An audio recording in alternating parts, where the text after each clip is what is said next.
She is a female model from Ukraine who traveled a long way to the United States to pursue her dreams. She thought she had found a wealthy boyfriend and had the fruit of love, believing that a happy life was about to begin. However, unexpectedly, she was tragically victimized overnight. The perpetrator's crime was extremely bloody and shocking. Its brutality was comparable to the infamous Black Dahlia case. This case is also considered one of the most brutal in Los Angeles history. So what exactly happened back then? Why was the perpetrator so cruel? Let's first travel back to 2016 to learn about this horrifying tragedy. Los Angeles, a bustling metropolis located in the southwestern part of California, USA, is also the second largest city in the United States and the commercial, financial, and cultural center of California. I'm sure everyone is impressed by the cool Hollywood blockbusters. Los Angeles is the base of Hollywood, and many legendary films have gone global from here, influencing generations of filmmakers. The story we are going to tell today takes place in this bustling city known as the City of Angels. Iana is a 30-year-old model living in Los Angeles with deep-set eyes and long black hair. She was born on January 27, 1986, in an ordinary family in Kyiv, the capital of Ukraine. Details about her childhood are not well known, but it is known that she was a very quiet and kind little girl. Intelligent and clever from a young age, her parents had high hopes for her, especially in terms of education, where they put in a lot of effort. Iana lived up to their expectations, studying diligently and eventually earning a law degree, after which she found a stable job at the National Tax Authority. Additionally, during her student years, she developed a strong interest in fashion and the modeling industry. Ukraine is known for its talents. Known for beautiful women and international supermodels, the unique environment allows many girls to have some exposure to this. With her good looks and figure, Iana often graces the modeling stage in her spare time. Although there are many beautiful women in Ukraine and the competition is fierce, she has still achieved some success and gradually made a name for herself on stage. Logically, his world in Ukraine is smooth and life is full of joy, so continuing to develop there is also a good choice. But he was not satisfied with this, always harboring bigger dreams in his heart, yearning for a broader stage and a more challenging life. And the ultimate destination of this dream was the United States. In 2014, at the age of 28, Anna finally made up her mind to pursue the dream she had always held in her heart and officially went to the United States to chase her dream. She went directly to the bustling city of Los Angeles.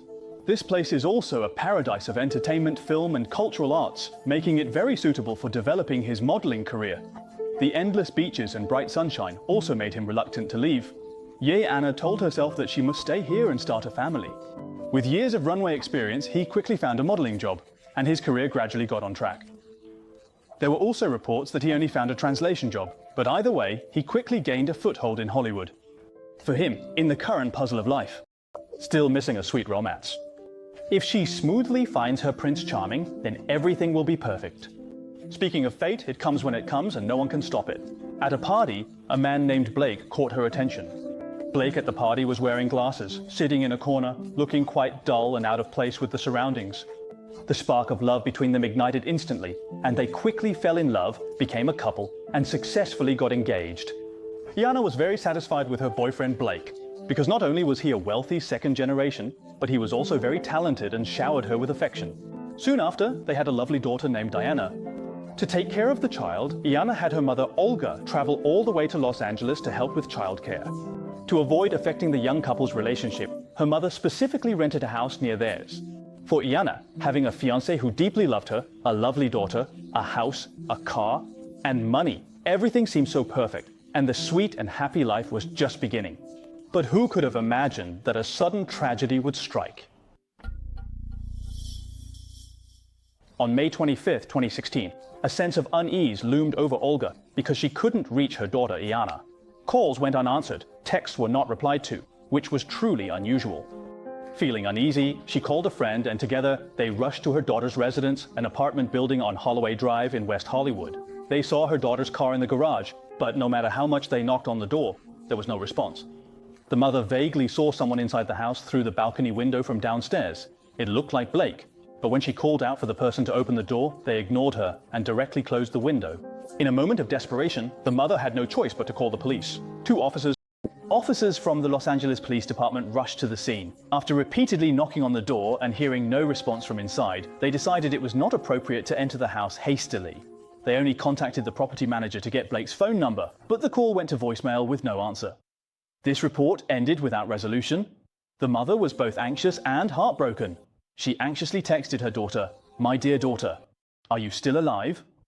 I went to the house to find you, but no one answered the door. Please reply to me. I know he is keeping you there by force. I have already called the police." The mother, still waiting for her daughter's reply, decided to call the police again. This time, the officers who arrived realized the seriousness of the situation when there was still no response after knocking. The officer in charge of the investigation discovered that there was indeed someone inside the house because Iana's phone was active at 1:48 a.m. on the 25th. And at 3 a.m. on the 26th, an online order for takeout was placed. The hallway surveillance also captured someone from inside the house picking up the delivery. This is very strange. Clearly, there is someone inside the house, so why is there no response to the police knocking several times? The phone also goes unanswered, and neighbors reported that they haven't seen anyone coming or going for 2 days. These are clues provided by Jack's mother, Olga. The police suspected that Blake might have done something terrible to Iana inside the house. Without delay, they quickly obtained a spare key from the property management. However, when they tried to open the door, they found it was deadbolted from the inside and couldn't be opened normally from the outside. The officers, disregarding other concerns, decided to force their way in. After kicking the door open, they found the interior completely dark. The officers cautiously entered and conducted a search but found nothing in the living room, dining room, kitchen, balcony, or other common areas. Now, only 2 rooms remained. When they opened the guest room, the officers found the door blocked by a mattress. It was clear that someone was deliberately trying to prevent entry. However, this did not deter the police. After pushing open the guest room door, they found no one inside, but they did notice some bloodstains on the headboard, which made them realize something serious had happened. They quickly rushed to the master bedroom door, which was also locked from the inside. The officers kicked the door open, only to find it blocked by a mattress and other furniture. They couldn't get in at all. The officers quickly called out, "I know someone is in there. Come out now. We are the police." At this moment, a man's low voice came from inside the room. "I won't come out. If I do, you'll definitely attack me." The officers immediately understood that the person speaking was Blake, and if they forced their way in, it might push him to a desperate act. They were afraid of doing something crazy, so they didn't dare to act rashly and start a friendly conversation. The officer said, "We are just here to find Iana and nothing else. You can rest assured." Blake replied that his girlfriend was sick and was hospitalized in a nearby hospital. He even provided a bed number. But the police certainly didn't believe his nonsense. But the problem now is that Blake refuses to come out or communicate. For Iana's safety, the police didn't dare to break in forcibly, so both sides were at a stalemate. This is when the negotiation experts we often see in films come into play. However, this time the negotiation was not handled by an expert invited by the police, but by Blake's friend and accountant, Green. After a friendly exchange with Green, Blake finally came out of the room. At that time, he was only wearing a pair of white boxer shorts, looking completely dispirited. He had abrasions and bruises on his left cheek, numerous defensive wounds on his arms, and bite marks on his left jaw and left arm. It was evident that he had been in a struggle with someone. The police first restrained him and then proceeded to search the room. As soon as they stepped into the room, an officer screamed, "There he is, lying on the bed." The officer was referring to Iana, who was motionless and had already stopped breathing. After a forensic examination, an extremely disturbing and horrifying scene was discovered. Iana's body was almost completely drained of color, her blood had been drained. 80% of her scalp was cut open, and 1 ear was missing. I don't want to describe the rest any further. In short, the injuries to her head were unbearable to look at. The cause of death was excessive blood loss due to severe head injuries that tore the arteries and veins. The time of death was at least 10 hours ago. The forensic expert believes that after the attack, he endured in agony for 6 to 8 hours, during which he suffered atrocious torture. Comparable in brutality to the infamous Black Dahlia case? Just thinking about it is suffocating. The forensic expert even stated, "In my decades of practice, I have never seen anything like this. I suspect that almost no forensic pathologist, either domestically or internationally, has encountered such a case. It is extremely malicious and rare." The police also found a large number of clues inside the house, such as bloodstains on the mattress, headboard, carpet, as well as on towels and curtains. In the master bathroom's bathtub, there were traces of blood and hair. Inside the trash can, there was a razor covered in blood and hair. All these indicate that the apartment was the primary crime scene. Moreover, judging by the limited bloodstains at the scene, the room had been meticulously cleaned. Using luminol reagent, the police discovered a large amount of blood residue on the carpet beside the master bed and in the bathroom. Based on the blood stain patterns and the fact that there was almost no blood in Jenna's body, the police believe She was dragged from the room to the bathroom's bathtub, where her blood was drained. The police also found a public trash can outside the house. 11 garbage bags were found kilometers away, each containing a large number of used towels. And bedding, one of the sheets had a clear blood handprint, and there was even an ear and other human tissues. After DNA testing, all the bloodstains and human tissues were found to belong to Iana. As for the perpetrator of such a tragedy, there is no doubt it was her boyfriend, Blake.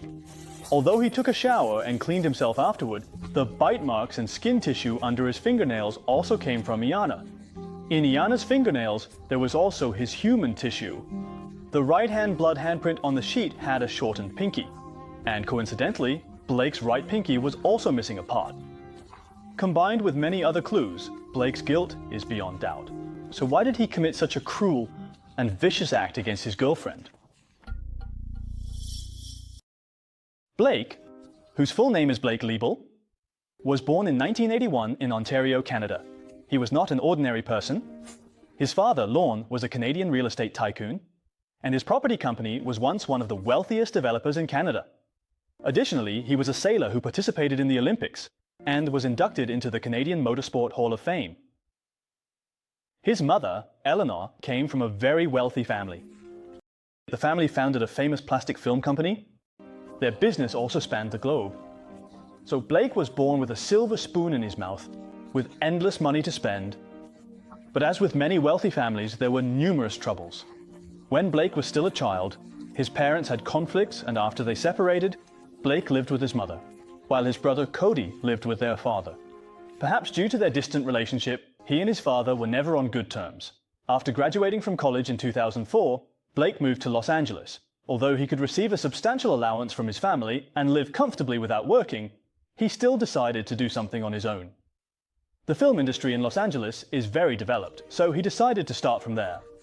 Fortunately, he wasn't entirely without skills, and he had been interested in video games and comics since childhood. He also studied related subjects in school. In 2008, Blake participated in the production of an animated series called Spaceballs. In 2009, he directed a comedy film called Bald. In 2016, a dark graphic novel titled Syndrome was published. It can be said that during these years in Hollywood, Blake has been quite busy with a thriving career, becoming a new director and novelist. Of course, he hasn't been idle in his personal life either. In 2006, he met the model Amanda. Amanda is described by her friends as a party girl because she is active at various Hollywood parties all year round. It just so happened that she met Blake at one of these parties. Blake is a bit peculiar. Although he likes to have fun, he behaves like a simple, honest guy at parties. It was precisely for this reason that Amanda found him very special and became infatuated with him. The two quickly became boyfriend and girlfriend. Their friends, of course, were not optimistic about their relationship. After all, one always liked attending various parties, while the other preferred staying at home, which obviously didn't match. 2 years later, Amanda became pregnant, and the two finally tied the knot and registered their marriage. Later, the birth of their child brought some joy to this small family. However, the personality differences that were initially ignored became magnified in the trivialities of life.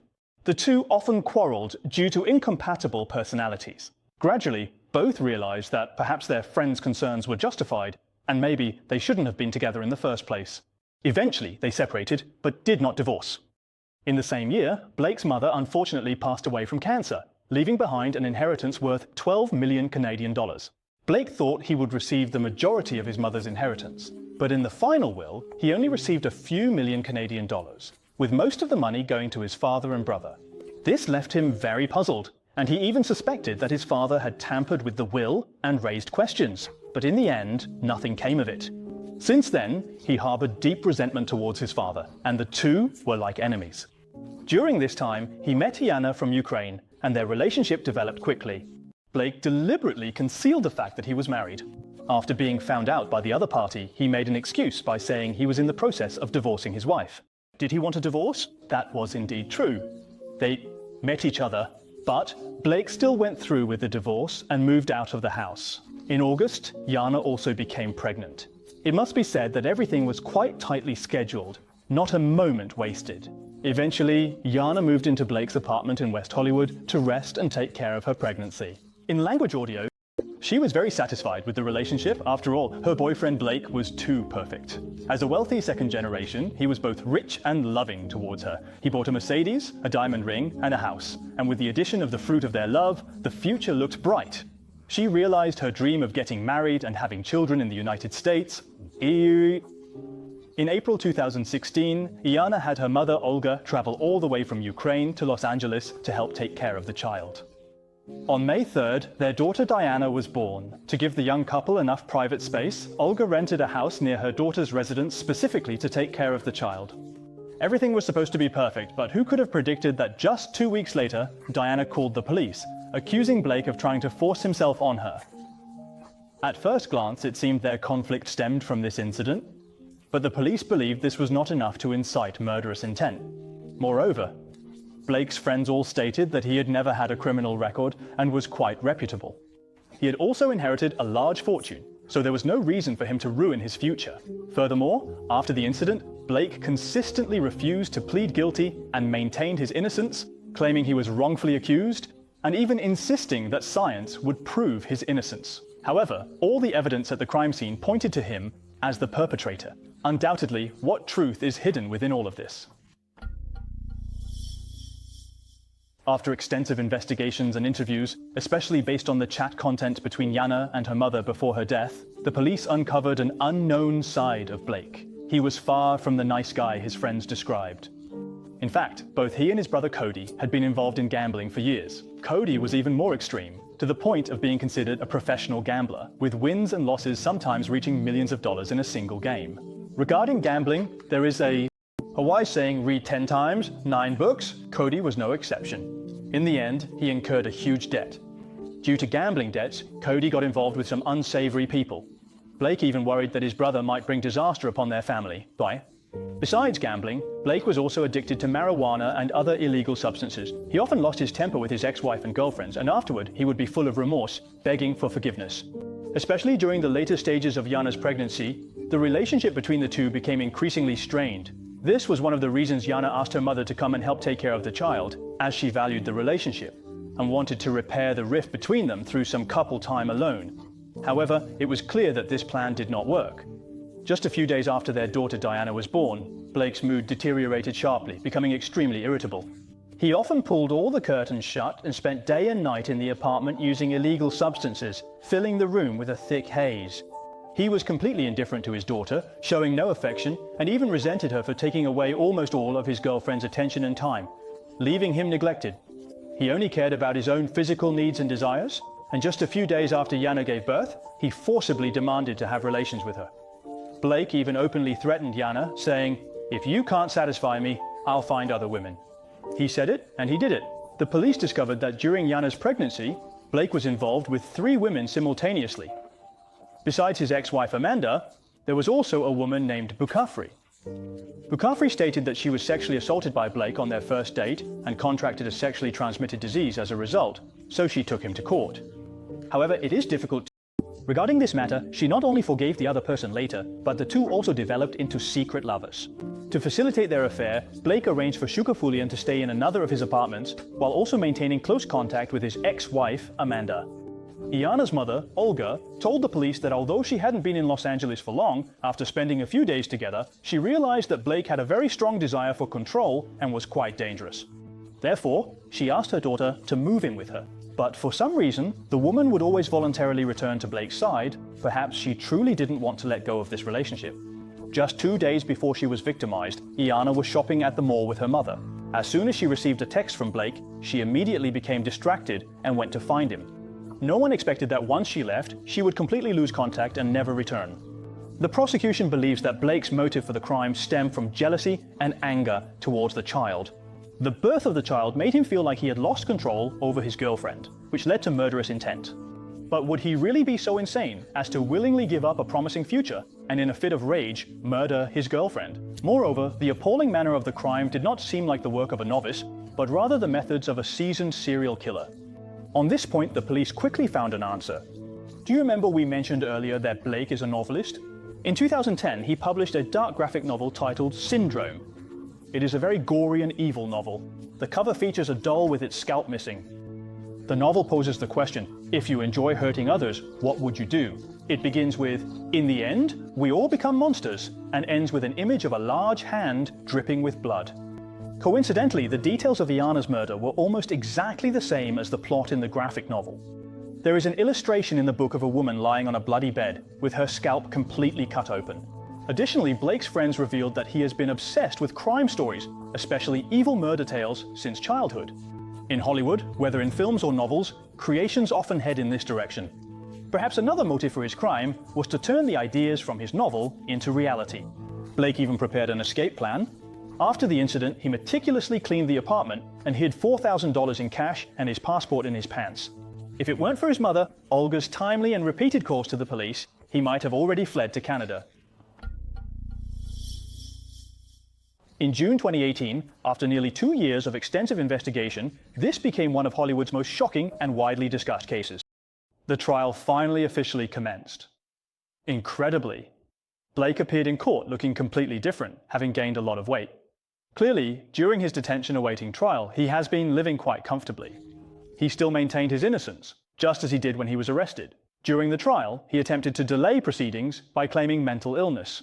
However, after evaluation by a psychiatrist, he was found to be completely sane. The trial lasted 6 days, during which the prosecution called 14 witnesses and presented numerous pieces of evidence. Blake's criminal acts were undeniable. The prosecutor stated in court that the severity of Blake's actions and the extreme level of violence he used were beyond description. It's simply not something a human could do. He planned this vicious slaughter based on his own novel syndrome. A pathologist also testified that this horrific murder set a precedent in terms of the brutality and terror of the injuries. On June 26th, the jury reached a unanimous guilty verdict in just 3 hours. The judge declared Blake guilty of all charges, including first-degree murder with aggravating circumstances, and sentenced him to life imprisonment without parole. Upon hearing this result, Olga burst into tears. This moment he had waited for too long, often holding his daughter's photo and crying. "I'm sorry. I couldn't save you in time." It is worth mentioning that although Blake came from a prominent family, during the entire trial, only his brother Cody appeared in court, indicating that the rest of the family was clearly extremely disappointed in him. The future of little Diana also sparked heated discussions, although she is Blake's child and has the right to inherit the family estate. In the end, her grandmother Olga was granted custody of the child. Although Iana had hoped for her daughter to grow up in the United States after her passing, and with Olga unable to live in the US, she ultimately had to take Diana back to their hometown in Ukraine. Later, in the civil lawsuit against Blake, the judge ruled that Blake must pay Olga $14,600,000 in compensation to compensate her for the pain of losing her daughter and the expenses of raising her granddaughter. However, Olga stated that she has never received this compensation. Later, there were rumors that Blake's family chose to settle the matter with money and reached a settlement agreement with Olga, but the specific amount is unknown. Finally, I want to say that Iana's ordeal might have been avoidable because her mother sensed something was wrong immediately. Combined with the coroner's estimated time of death, when Olga first reported to the police, Iana might still have been alive. Unfortunately, the police did not take it seriously enough, missing the best time for rescue. Additionally, when Iana was fighting with Blake and enduring painful torture, she made loud noises and screams. In interviews afterward, several neighbors mentioned hearing a woman's screams, yet none of them called the police. Instead, they chose to remain silent. This also reminds me of another case I once talked about, the Singapore abuse case, where indifference similarly cost the victim the chance to be rescued, ultimately leading to inhumane torture and an unfortunate death, which is truly regrettable. That's the story for today. Please support with a like, comment, and share.